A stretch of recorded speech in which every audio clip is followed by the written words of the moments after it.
শাশুড়ি মা গেছে বাজারে, ওনাকে টাকা দেওয়া হয়েছে, উনি আগে কি আনে দেখবো। মাটন আনতে বলেছি, তো এক্ষুনি চলে আসবো, তখন দেখি আমাকে দেখা কি আনেছে। ও বৌমা, বৌমা এনেছো বাজার থেকে? হ্যাঁ বাজার থেকে এসছি, তাড়াতাড়ি আসো, তাড়াতাড়ি আসো। এই দেখো গামলা নিয়ে আসো, দেখো কি এনেছি, তাড়াতাড়ি আসো। ঠিক আছে, দেখি কি এনেছো তুমি। এই যে আসো আসো। যে মাটন হবে, যে মাটন খাবো, মাটন দেখি মাটন। এই যে নাও।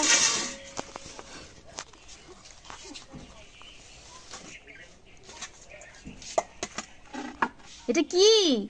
লোটে মাছ, লোটে মাছ আনছি।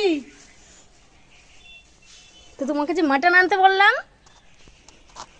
আরে মটন তো কইছো তো আনতে বাপু, আমি তো এই বাজার করতে করতে পয়সা ফুরিয়ে গেছে।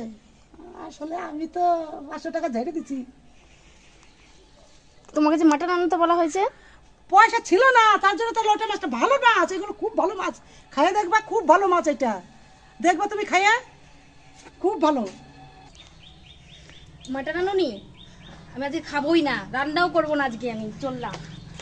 ও বৌমা, বৌমা রাগ করো না, ওইটা ভালো মাছ। ও বৌমা, ভালো মাছ। বৌমা, বৌমা শুনো বাপু, শুনো। না খাইলে না খাইলে আমি কি করবো? আমি তো পয়সা চুরি করছি, এটা কইতে পারতাছি না। আর আমি কি করব? আমার বৌমা তো আজকে খাবে না, তাহলে কি হবে না আজকে ব্যাপারটা? High high high high high, না খাইলে না খাবে, আমার কি করার। নমস্কার।